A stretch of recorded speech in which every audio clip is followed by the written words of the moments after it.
প্রেম বিরোধ এরপর মৃত্যু। অ্যারিজোনা ইউনিভার্সিটি অব অ্যারিজোনার শিক্ষার্থী জুলিসা রুবি সালাজারের হত্যাকাণ্ডে এমনই চাঞ্চল্যকর তথ্য সামনে এসেছে। ১৯ বছর বয়সী সালাজারের মৃত্যুর ঘটনায় তার ২০ বছর বয়সী ভারতীয় প্রেমিক ভারুন ভ্যাচিগারিকে সন্দেহ করছে পুলিশ। অভিযোগ হত্যার পর তিনি টুসন ছেড়ে হিউস্টন হয়ে জার্মানি যান। ভারত পালানোর পরিকল্পনা থাকলেও বার্লিনে পৌঁছে পুলিশের হাতে আটক হন তিনি। এরপর কি হলো? পুরো ঘটনার চাঞ্চল্যকর তথ্য জানুন প্রতিবেদনে। যুক্তরাষ্ট্রের অ্যারিজোনা অঙ্গরাজ্যে ১৯ বছর বয়সী এক কলেজ ছাত্রীকে হত্যার অভিযোগে উঠেছে তার ভারতীয় প্রেমিকের বিরুদ্ধে। হত্যার পর নিজ দেশে পালিয়ে যাওয়ার চেষ্টা করলেও ইউরোপে গিয়ে পুলিশের হাতে আটক হয়েছেন ২০ বছর বয়সী ভারুন ভ্যাচিগারি।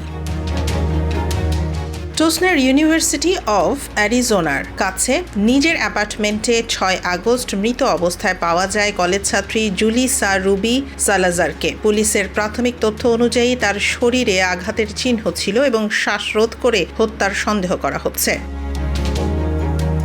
তদন্তে সালাজারের প্রেমিক ভ্যাচিগারিকে প্রধান সন্দেহভাজন হিসেবে শনাক্ত করে পুলিশ। অভিযোগ রয়েছে সালাজার তার প্রেমিকের সঙ্গে সম্পর্ক শেষ করার পরিকল্পনা করছিলেন। এর আগে তার বিরুদ্ধে ঘরোয়া সহিংসতা ও যৌন নির্যাতনের অভিযোগ উঠেছিল। হত্যাকাণ্ডের কয়েকদিন আগে সালাজারের রুম থেকে কয়েক মিনিট ধরে চিৎকার শুনেছিলেন তার রুমমেটরা। পরে মেসেজ করে জানতে চাইলে সালাজার জানান তিনি ঠিক আছেন এবং শুধু ঝগড়া হয়েছিল।